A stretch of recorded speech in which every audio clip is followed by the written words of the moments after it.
budget edition of Money Control. I'm Shweta Punj, and joining me on the show is Nalin Mehta. Nalin, it's been an interesting morning for us today. Finally, we have the results of our CEO survey, which is the most exhaustive survey that any organization has done in the run up to the budget.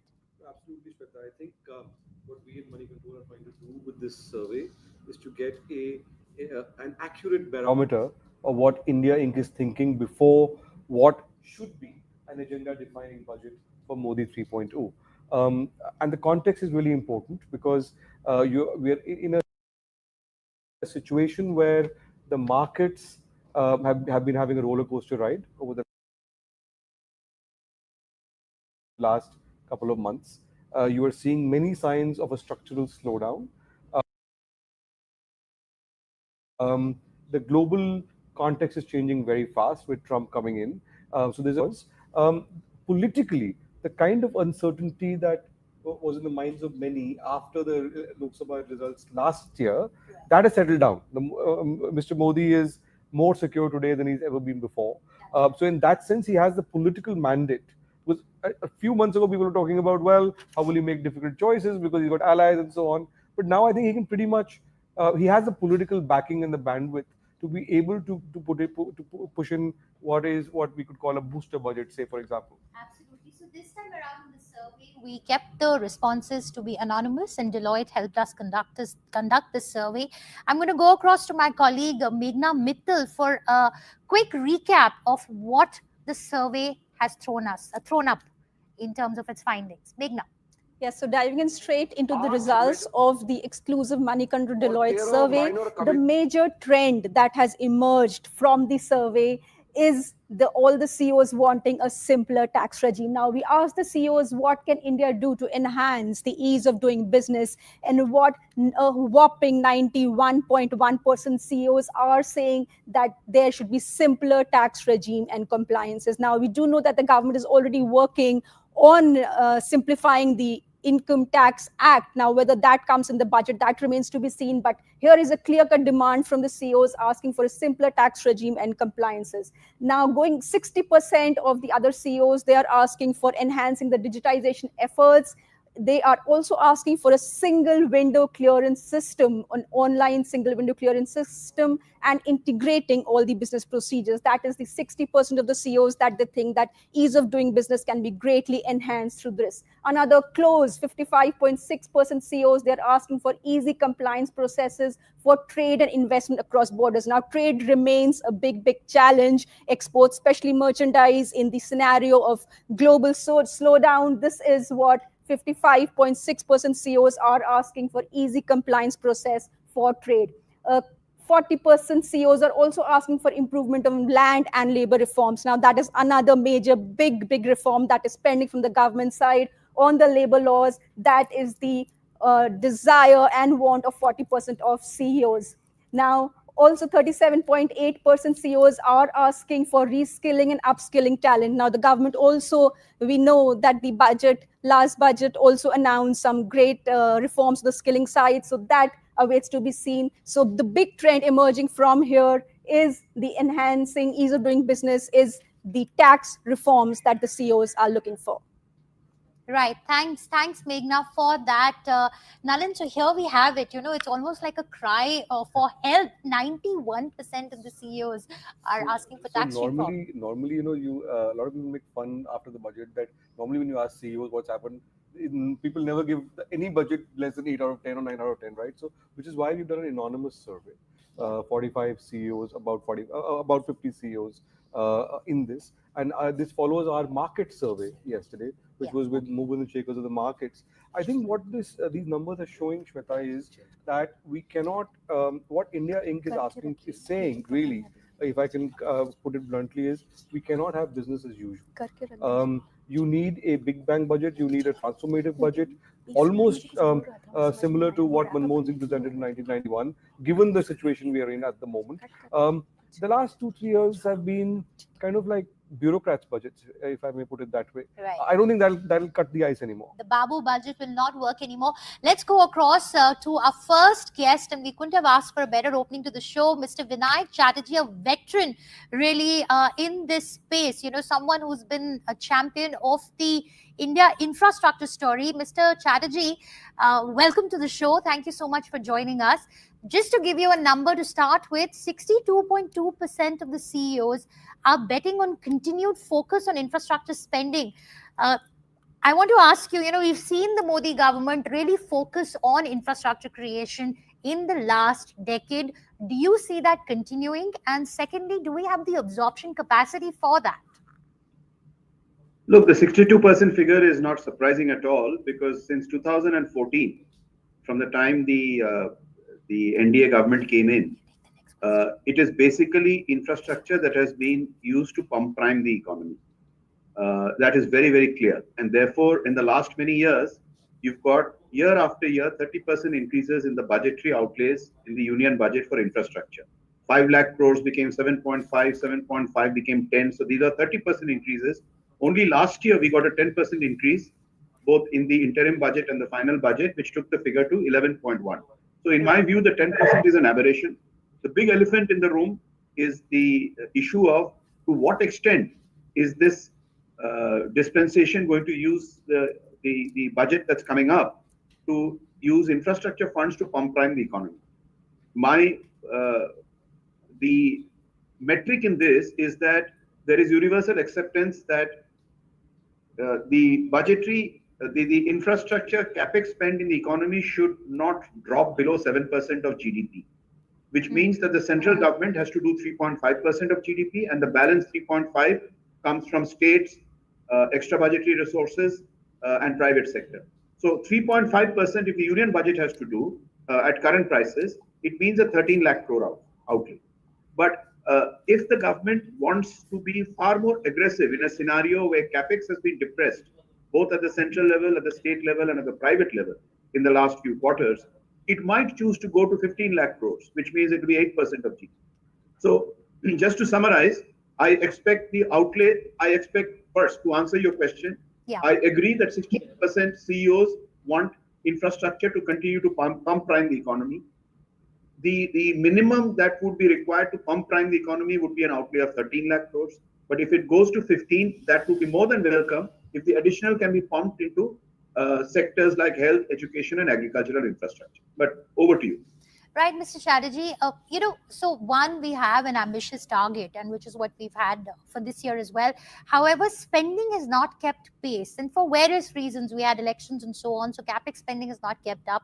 Also, private investment continues to be subdued, Mr. Chatterjee. So I was hoping to get an insight from you on this, on what can the budget do to address this lopsided ratio in capex spending. A lot of the spending is coming in from the government sector. What's holding the private sector back? And because the multiplier effect that we are hoping for in the economy will only come if public and private sector go hand in hand.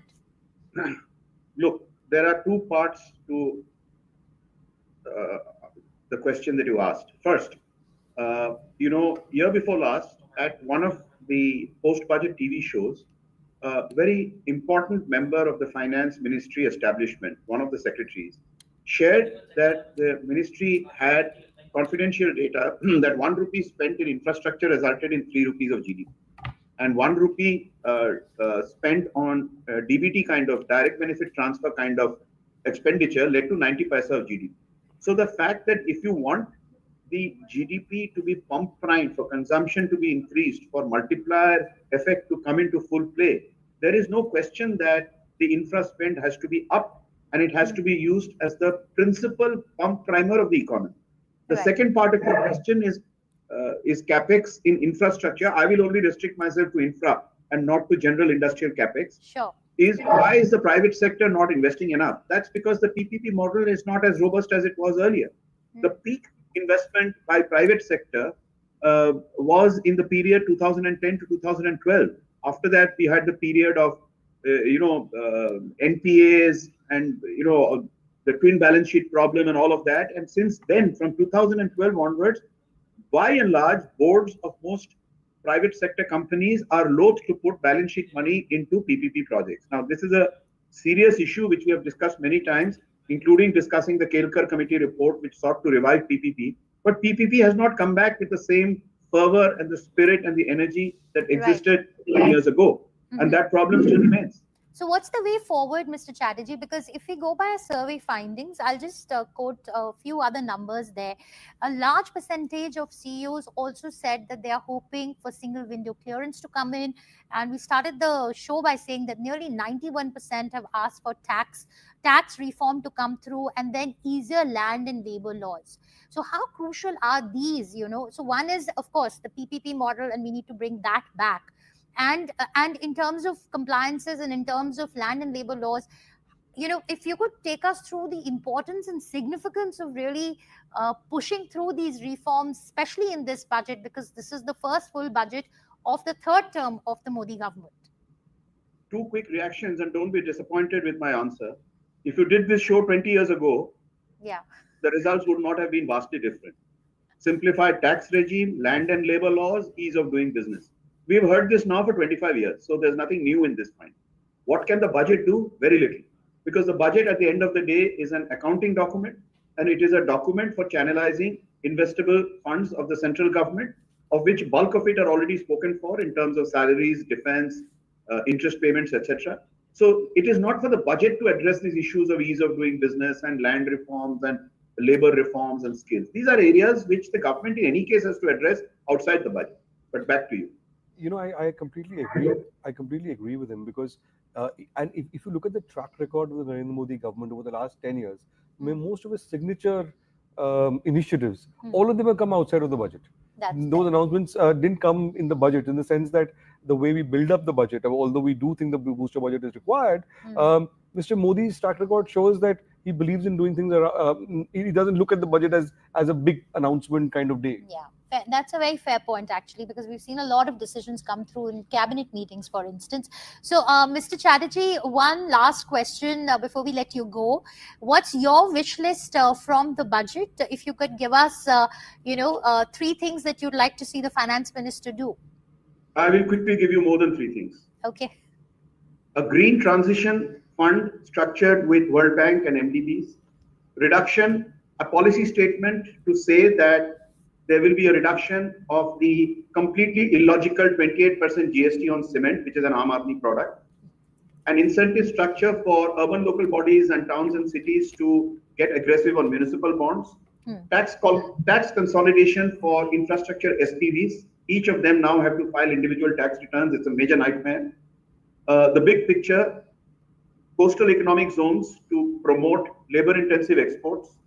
Sunset clause on sovereign and pension funds that is expiring on 31st March 2025 to be extended for their investments in infra. And maybe on the railway budget side, announcement of 3 new high-speed rail corridors, like bullet train. That's it. Wow, that's an impressive wish list, Mr. Chatterjee, and we do hope that some of it gets featured in the budget. Thank you very much for joining and for, as always, a very insightful, sharing a very insightful perspective. Well, my colleague Chandra Shrikant has been in Davos, and she's been catching up with CEOs there. She caught up with Dr. Raghuram Rajan, economist and former RBI governor, and Mr. Amit Kalyani of Bharat Forge to get a sense of what their expectations are from the budget. Let's listen in.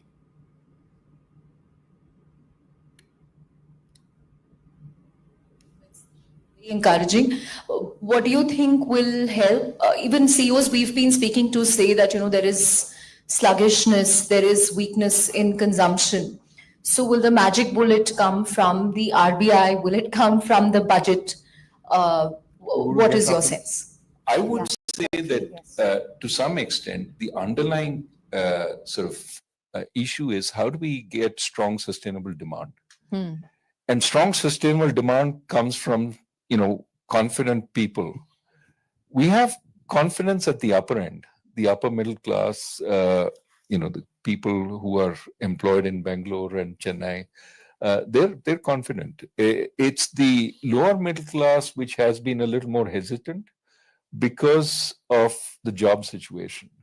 And that's why it's imperative for every state to expand jobs wherever it can, to whatever extent it can.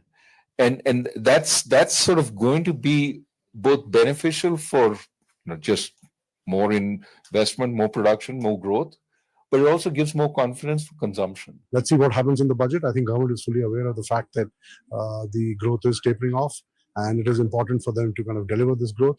We also cannot ignore that in election after election, a lot of freebies are being promised, and it is in a way constraining the budget of the state governments to spend money, and we should be cognizant of that. I mean, we have some elections coming up soon, and again, we are seeing that the parties are talking about more freebies. So obviously, it constrains the budget of the state government to go and spend in capex for development. Well, that was Chandra catching up with some of the CEOs in Davos. Nalin, we heard the CEOs who are in Davos right now selling the India story, and I think they've also been very candid. So, the point that you've been making that this budget needs to do maybe press the reboot button, much like what happened in 1991. This is the first big budget of Modi 3.0. Politically speaking, Nalin, how well positioned is the Modi government to really push through and really set the intention for the states also to follow through? Because let's face it, everything is not in the hands of the center. So I think, look, a few months ago, a lot of people were saying, look, this is now government doesn't have a majority on its own, the BJP doesn't have a majority on its own, the allies will be pulling the purse string and so on. That has not happened. Mr. Modi has shown, and especially after the momentum with the Maharashtra elections and elections before that, all of the reverses of 2024 or relative reverses have all been reversed again. Right. So he is now more powerful than he's been before. So in that sense, he's politically well placed to make radical changes if that is what Mr. Modi decides to go ahead with. The allies, we had a statement from Amit Shah a couple of days back. A significant amount of money has been given to Bihar, to Andhra. Yeah. So in that, but there's been no serious issues with the allies so far at all, right? So this government is very stable.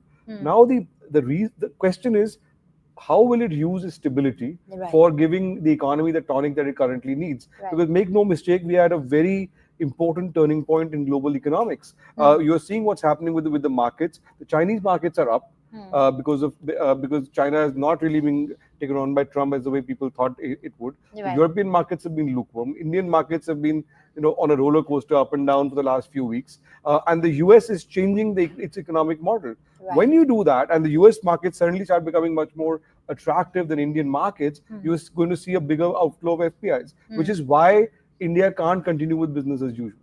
Absolutely. Let's also now quickly go back to Meghna Mittal, who is standing by with a quick recap of the MoneyControl Deloitte CEO survey, the most exhaustive survey which captures the most accurate mood of India Inc. Over to you, Meghna. Yes, so another major trend that has emerged, and that is a big worry for the economy right now, is how to boost consumption.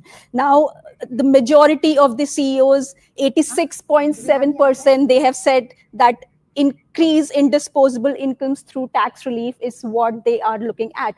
Now, whether that shot in the arm for the economy or the tonic for the economy to boost consumption that comes or not in the budget, that remains to be very much seen, whether it comes at the lower level of income tax slabs or the higher level of income tax slabs. That is a big thing to watch out for. Another 57.8% have said that continued investment in infrastructure spend can create semi-skilled opportunities. That is also what they're looking at to boost consumption. Now, we do know that capex also is a big concern, whether the government is able to meet that 11.1 lakh crore capex target. So that also remains to be seen. So another major trend emerging from the survey is that the CEO is looking for increase in disposable incomes.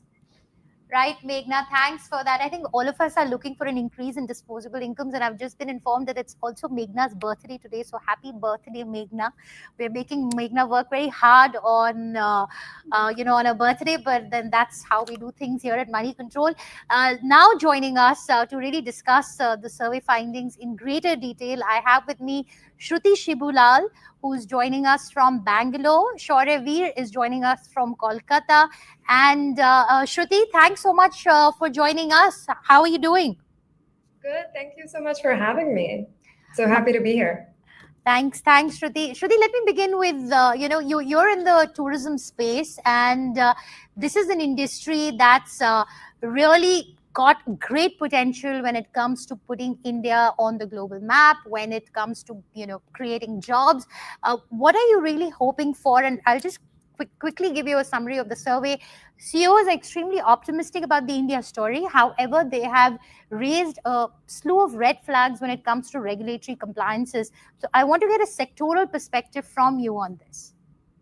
I think regulatory compliances is something which is of massive concern to us as well. We would love to see just easier processes when it comes to this. We'd like to see things get much simpler, more transparent, faster. I think these are all things which are really of great concern for us, and I think it would make us far more competitive in the global market as a hub for tourism. So I think that's one of the things that we're very much looking forward to. We are very excited, I think, about the infrastructure development. I think that's something which we are hoping to see far more development in, and again, faster development. I think the more airports, the better roads, the more ports which are coming up, even the investment in digitization across the sector. I think these are things which will really boost the potential of the entire country, opening up so many parts of this country and allowing for tourism to grow at a far higher pace and for a much larger population of people to enjoy. All right, Shruti, thanks for that. Do stand by for more insights. Let me go across now to, we also have Sumit Singhania joining us from Deloitte. Sumit, Deloitte helped us conduct this survey, and I want to get your first thoughts in on, were you expecting the responses that have come in? Because Nalin and I and all of us at MoneyControl were quite surprised with 91% of people saying that they want ease of compliance and reform in the tax regime. They've highlighted that as one of the big issues with the government. Thanks for that. First of all, congratulations on a very insightful survey that got done. Nalin mentioned this, right? These are the I would say, ask of the industry, which was 20 years ago also relevant and even today. I think from a tax policy perspective, there's a very serious, I would think, expectation that there's a tax rate rationalization which will happen in this budget, right? So if you know, the manufacturing company was eligible for a 15% tax rate until April 2024. That rate has been phased out now. To give boost further to manufacturing sector, it's important that that rate is reinstated, right? Call it a simplification of tax regime or call it a incentivized tax regime. I think that's important to be done once again. Similarly, look at the GCC sector, right? I think close to 2 million jobs get created today in the GCC sector, but they have to pay taxes, which is relatively higher than their competition in the Southeast Asia or South Asia or let's say Asia Pacific. It's important that the GCCs also get the benefit of the lower tax rate of 15%. And if that can be done, we would see significant uptick in the services export out of India. So I think those are 2 or 3 key changes I would expect from a tax rate perspective. But overall, simplification of the tax controversy rules, simplification of the tax compliances is right at the top of the ask from the industry perspective. Right. Do stand by. Let me go across also to Shaurya. Shaurya, thanks so much for joining us. I'll ask you the same question, because yours is one of the oldest business families of India, and in the conversation what's come up is that if we would have had this conversation even 20 years ago, the issues would have remained the same. Is that true on ground? Do you see that there has been a change for the better? And are you as optimistic as the CEOs that we have surveyed on the India growth story?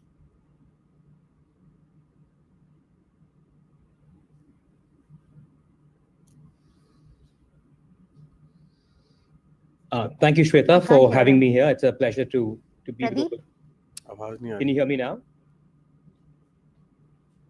Hi, can you hear me? Shweta? Am I audible?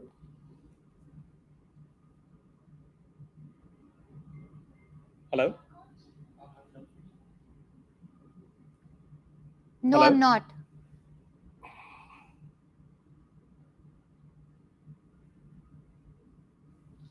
All right, I think we seem to be having some trouble with Shorvi's connection over there. Shruti, let me come back to you. If we were to look at the three top things that you would want from the finance minister in this budget, what would they be?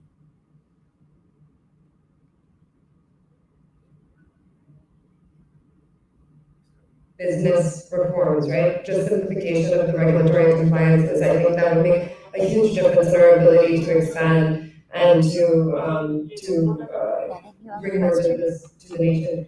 The other thing that I'm very passionate about bridging is really the gap between skilled manforce and the market demands. And I think if we could relook at some of the spending which is happening in that space, of course, I think increased spending is important, but really relook at those policies so that we can see a longer term, focus on longer term career building for people who are going through the skilling industry, ensuring that they are retained in the industry and are able to have long-term benefits from the skilling that they receive. I think that would make a huge difference by way of the quality of the manpower that we have and that we're able to then distribute to various industries across the country.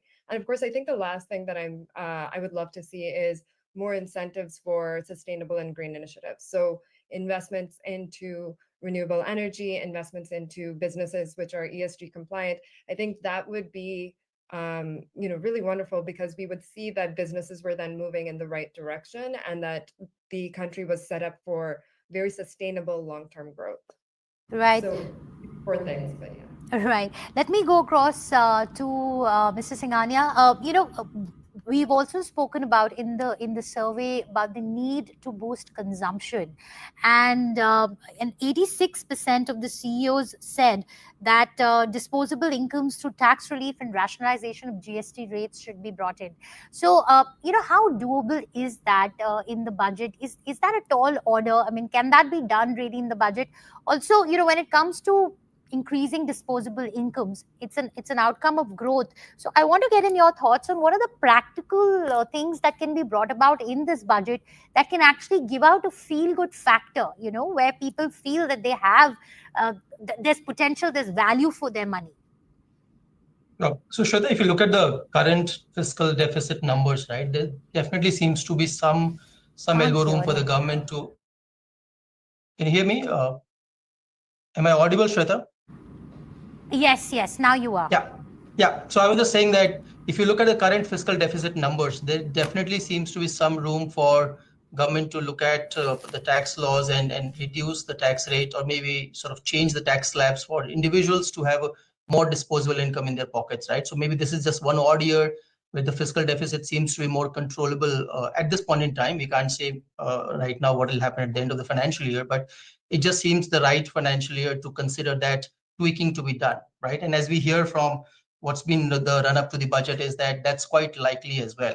Now, 2 things going to happen, right? Once the tax slabs change for reduced rate, as well as the higher slab for the taxes to sort of apply, then there is a more disposable income in the hands of both rural buyer as well as the urban sort of, let's say, middle class and upper middle class family, and then that will sort of see the uptick in the consumption demand.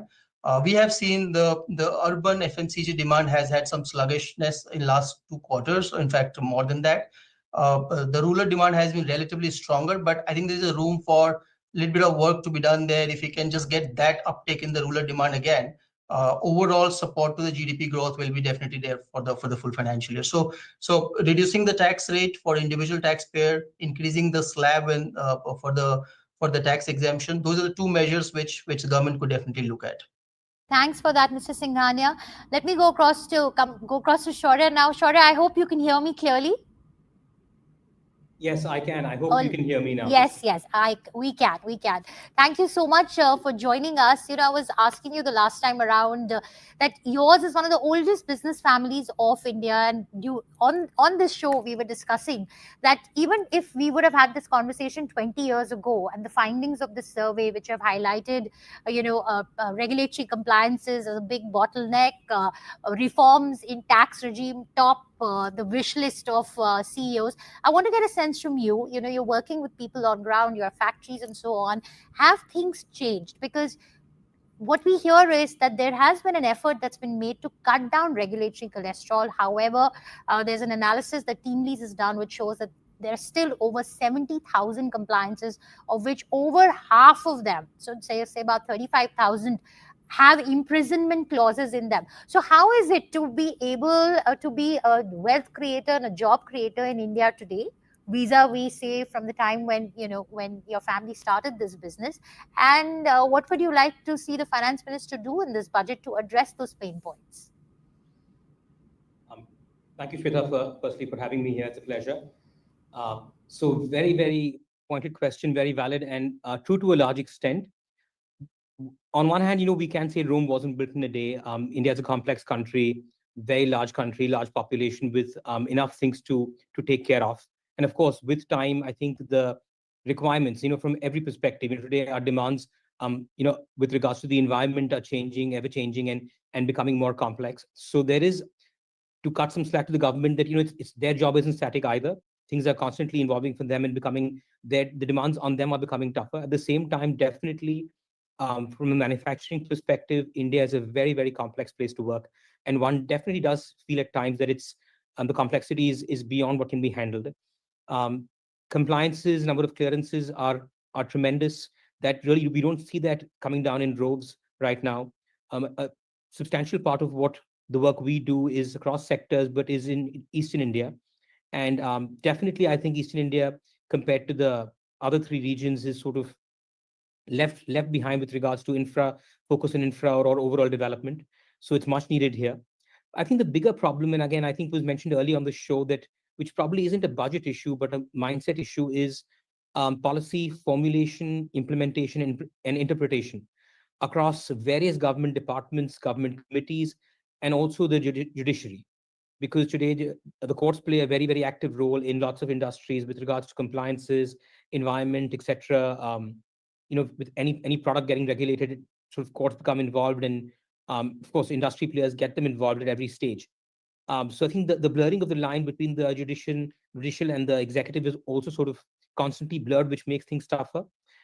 Policy change with changes of government at the state level is also something which does impact industry significantly in an adverse manner, which really something which should be addressed in a fundamental sense from a long-term perspective.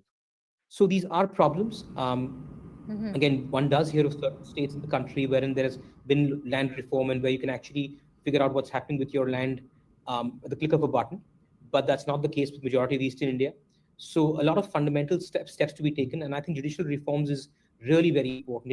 Enforcement of contracts, protection of IP. These are very, very important things in which India still has a long way to go, and which, if we can solve for, will, I think, boost our productivity and overall enterprise in a huge manner. Absolutely. Nalin, in fact, Shaurya raised a very interesting point. He said, working in Eastern India poses unique challenges because this is, again, reform is also a decentralized process. It cannot be driven completely by the center. States also have to take the lead in this. And this is to go back to the point about, political mileage of Prime Minister Modi. But is it enough to motivate state leaders who are clearly, who have their own election battles to fight, who have their own constituencies to appease? So I think it's absolutely right. The fulcrum has shifted to the states.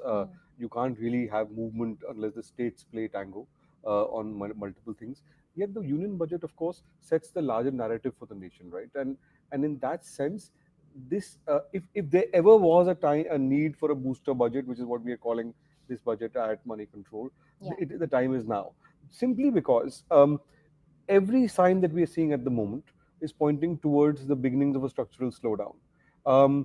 You need consumption to go up, and you are entering a serious era of global uncertainty. Right. India is not competitive with global markets at the moment. So when we talk about China plus one, you talk about multiple things. Right. We do need to make serious structural changes. Right, absolutely. Okay, let me quickly go back to Shruti. Shruti, we were talking about states. One thing that you would like the state of Karnataka to really implement to make it easier for you to do business? I would love to see sort of a more strategic alignment between what we really believe is needed for the state to develop from tourism, and really the investment going in that direction. So what I mean by that is that if, Karnataka is the state which has just, we have so much beauty. We have heritage, we have beaches, we have culture. I would love to see that the budgets and the investments of energy and effort was aligned to those areas, because I think that the state really hasn't at all reached even maybe half of the potential that it has in terms of tourism. So I think just more of a strategic alignment is something that would be great to see in the future. Thank you, Shruti, for that very insightful, comment on the state of Karnataka, and to give us a perspective of what the tourism industry needs. I'd also like to thank Mr. Singhania for joining us from Deloitte. Now joining us on the show are Shalini Puchalpalli, a country head and managing director of Google Customer Solutions. Well, thanks so much for joining us, Shalini. And we also have Ms. Indira Anand of Tata Sons joining us. She's a tax head there. So now we have an all women's panel, Nalin, here. And I think that's the way it should be. But it was not by design. I think this has just happened. So I'm glad that this has happened. Shalini and Indra, thanks so much for joining us. I think we are getting them on. So, but the point, but there's something more than there's something serious in that comment. Simply because India cannot progress without more and more women are entering the workforce than ever before. In fact, we've done a series of stories on MoneyControl on how several sectors, their businesses are changing because of the influx of women consumers as consumers. Therefore, a number of industries are also changing. And India cannot really take the next leap. When Mr. Modi talks about Viksit Bharat, talks about India becoming the third largest economy in the world, all of those things, you really can't do that transformation unless you have women, more and more women coming into the economic space as much as they've come into the political space. That's true. As voters. Absolutely, absolutely. In fact, gender budgeting, it's been a big part of several budgets, not only of the Modi government, but even the previous governments. But I think where the lapse really happens is that so many of these funds remain unspent. So that's the absorption capacity of the economy needs to expand, and that means that you have to bring in more stakeholders into the system who are able to access those funds and have that multiplier effect in the economy. The survey also highlighted the need to boost consumption. We briefly touched upon this with Mr. Singhania as well. It's interesting, Nalin, that 86% of the CEOs felt that there's a need to boost consumption. We have, we've seen company heads talk about it during earnings calls and during the earnings season, that urban demand has remained sluggish. Rural has been a silver lining of sorts. So that is again a big imperative for the finance minister and the Modi government in this budget to address. We've just had HUL's earnings yesterday. Yeah. And if you see the numbers, they tell you that it was 1% growth. And if you factor in inflation, if HUL is often regarded as a bellwether of the Indian consumption economy, these earning numbers, I mean, generally this earning season has been rather lukewarm, except barring the IT companies, of course, which have gained from the Trump effect. But the fact, if you look at HUL's numbers, you look at hiring numbers around the country, you look at you talk to marketers, you talk to people who are spending advertising, and there is a general slowdown. Now it will take something. It will take a big bang effort to get India out of this stupor, because we can't afford for this to continue for very, very long. Right, absolutely. In fact, we still have Shaurya with us. Shaurya, I want to get in your thoughts on the Trump effect, specifically on the energy sector. Okay, I think we've lost Shaurya there. So, Nalin, the Trump effect, that's also, you mentioned in one of your opening comments that the American model has changed. It was America that had, completely set the model of globalization for the world to follow. And now they are resetting the model. And that will have a bearing on the priorities that we place, in this budget. No, absolutely. I mean, if you look at simply our import-export relationship with the United States, it's a very large trade. We did an analysis recently and we found that the number of areas where tariffs are fairly high, which, i.e., those which could be targeted by Trump, those are very small. They're not that many. In that sense, there is enough space for give and take. And Trump will do a lot of give and take, right? It's going to be very, very, well, it's going to be absolutely instrumental, if you like. Yeah. Now, what is happening is that there are two things. One is that you are seeing the Americans taking on the Chinese as an adversary. At the same time, he's not going after China, which is why Chinese markets are up That's in terms right. of tariffs immediately. Yeah. And America is talking about creating jobs at home, Hmm. which changes the nature of the H-1B regime, which changes the nature of visas, all of those things. And at the moment, the American markets are more attractive than the Indian markets. Which is why your FPIs have been taking money out of India. That's right. That is something that we'll have to change, and we have to look inwards seriously to make those changes. Right. In fact, geopolitical risks was one of the big issues that the CEOs pointed out. In fact, that's one of the. In fact, again, I found this survey findings to be interesting because this time around, I think it's the first time, when CEOs have been so vociferous about the risks that they see on the changing geopolitical landscape on India and India's growth prospects. So look, there is change happening at multiple levels. You have a lot of unrest in the Middle East with the war with Israel. Yeah. Which there has been a peace deal now, but there's still a great deal of instability. We're seeing interesting things happening with on the AFPAC border. Right. We are seeing a rapprochement between the Taliban and India. Right. The Pakistanis have been bombing the Afghan Taliban in Afghanistan. You are seeing also the first signs of a major alliance between the new regime in Dhaka and the regime in Islamabad. I mean, the ISI chief is in Dhaka as we speak. So there is a lot of ferment happening around us. At the same time, China is rattling its sabers. And Trump is basically saying that the economic order as it existed for the last 60, 70 years, which the United States created, fundamentally does not suit the United States anymore. Right, absolutely. With these changes, all of our older models, India missed the manufacturing bus. We are now trying to get onto the AI bus with semiconductors and so on. But we'll have to move faster. Right. So now that we're talking about AI and services, we have with us Shalini, Country Head and Managing Director of Google Customer Solutions. The Shalini was very clear that she is only speaking in her personal capacity. So it'll be great. Thank you so much, Shalini, for joining us. I have to get in your thoughts on this. We are betting on AI. The Prime Minister has spoken about it. The Prime Minister has spoken about India's digitization journey. UPI has become a poster boy of India's innovation and so on. What would you like to see in this budget that would enable this innovation going forward? And what kind of an impact do you see on India of the policies that we are going to see, being unleashed by Mr. Trump in the United States? Shweta, always a pleasure to talk to you. Always very thoughtful questions. Well, firstly, I think India's biggest advantage is demographics, right? We have 1.5 to 2 million engineers graduate every year. However, very few of them are employable.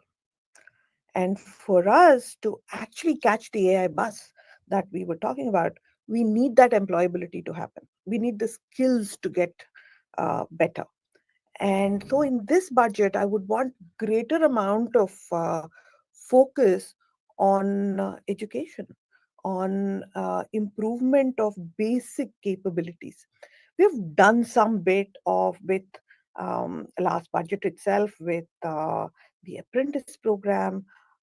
We have also done it with Pradhan Mantri Vikas Yojana, a whole bunch of them, but I think we require a lot more of it for us to catch the AI bus. Only then will the goodness that started in terms of education, starting off on the education would lead to better outcomes for us. Very crucial point that you raised there, Shalini, of the need for greater focus on education and skilling, because the AI bus is a complicated bus, and it's ever evolving and ever changing. We also have Indra Anand joining us, Group Tax Head, Tata Sons Private Limited. Thank you very much, Ms. Anand, for joining us. This survey was conducted between Jan 10th to Jan 22nd, and tax reform has emerged as the number one concern amongst the CEOs that we surveyed. I want to get in your thoughts on what, according to you, should be the three big changes from a tax perspective that the government should look at. So I think thanks for having me here and considering my views.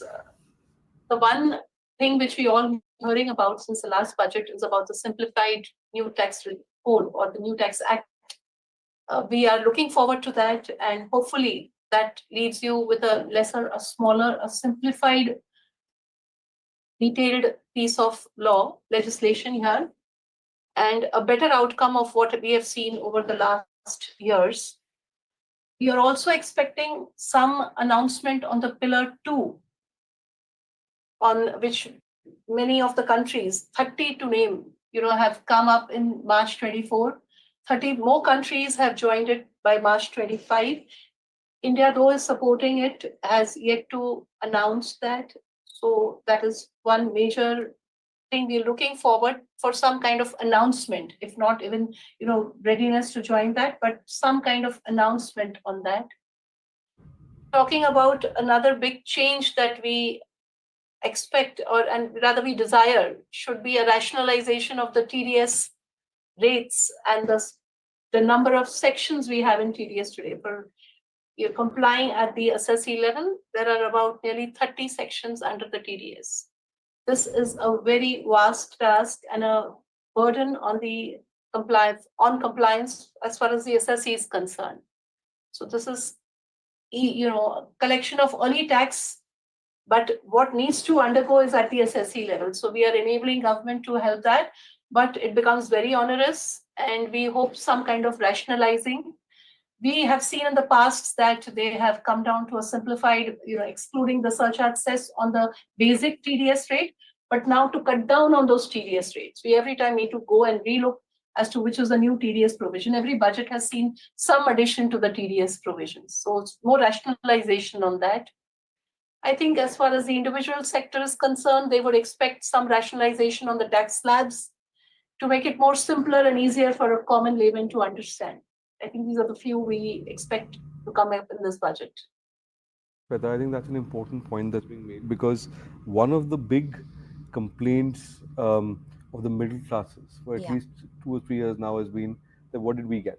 There's been a new era of direct benefit transfers for people below the poverty line. We saw that a big transformation first with the creation of the bank accounts, then a number of schemes across the board.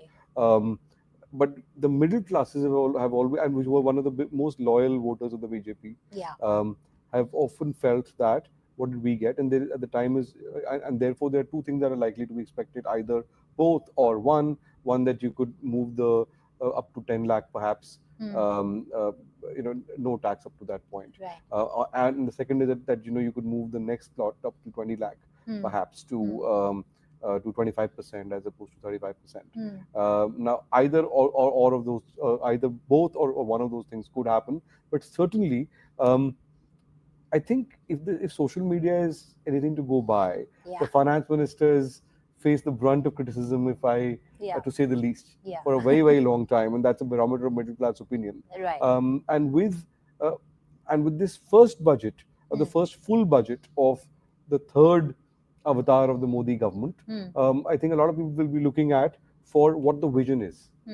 Absolutely, absolutely. In fact, someone was explaining this to me, that India is one of the very few countries where the tax slab goes so dramatically up. after 20 lakhs or so, you are in the 30% category, and then after that it goes up to 40%. So the number of tax slabs that we have in India is a very, very daunting number for the middle class. Shalini, my last question to you, because we are towards the end of this broadcast. The one thing that, as someone who is in the digital space, is heading a big global conglomerate in India, the one thing that you would like to see from an ease of doing business perspective, and something that will enable Google to create more jobs in the country? I think it's a few things, right? First is regulation simplification. I think be it tax, be it access to capital, more you'll be able to get SMBs to work in India. I think better we will be able to build for India. We already have a lot of dry power. We have people wanting to invest in the country. By enabling that, I think all of us will grow. When you say enabling that, do you feel that at the moment, I mean, you did allude to that in your previous response, that there is a lot of regulatory, cholesterol in the system. Can you give us an example? For instance, there's something new that you want to roll out in India, the kind of permissions that you need vis-a-vis, say, if you want to roll the same service out, say, in another country, in another emerging market. Shweta, you can see it. I think there are enough blogs that talk about how much time. Recently, there was a Substack which talked about how much time it would take to invest in Indonesia versus investing in India, right? I think these are even within our kind of for a small company, right? I think enabling that and actually taking metrics to say this is the amount of time it is taking for an organization to invest in India, build in India, would help. It's not a big company issue. I think it's a small company issue. And as SMBs are the lifeline, we enable SMBs, India will grow. Right. Ms. Anand, very quickly, I want to bring in your closing comments. Do you think there is a need to, re-incentivize manufacturing, and how can they do that, from a taxation point of view? We've seen production-linked incentive schemes. Make in India is such a celebrated program of the government, but, we've not seen manufacturing pick up. So is there something from the, on the taxation front that the government can do to enable more manufacturing in the country? Really, in 2019, they did introduce a tax incentive in the form of a new provision where you were liable, if you were to set up shop in 2019 or any time till 2023, the tax rate would have been at 15%. So there was a lot of push to extend this by one more year, and they did extend it till 2024. Last year, though pushed it for a 25, it didn't happen. So though on the one hand, we see that, we want to say make in India, that is crucial, but it doesn't seem to be the likely mood of the government to extend this incentive. But if it is not this, then certainly in some other form, because you need to step up manufacturing and it needs to be supported. So it could come in various form of extension under the PLI schemes, or for that matter, the inception losses which these companies incur and the time to turn around. You could think of carrying forward the business losses to a larger period. Today, you can carry it forward to 8 years, wherein these initial losses are not able to really set off against the profits. They don't turn profitable. The break even doesn't happen so quickly. So some bit of these incentives. Earlier, we had investment allowances. So they can pick up sectors and they can be specific. So if you want to say electronics, you want to say, kind of green energy. So you need to incentivize these. We do understand the need. Sure. Hopeful to see something in this budget for that. Yeah. Right. Thank you so much, Ms. Anand and Shalini, for joining us. And a big thank you to all our panelists, and thank you, Nalin. This has been, I think, one of the most eye-opening surveys that have happened in the run-up to the budget. So many detailed insights coming out. I think keeping it anonymous was a good idea. All right. Thanks so much. And a big thank you to all our viewers for tuning in. Do send us your comments, thoughts, and feedback in the comment section. Thanks so much for watching.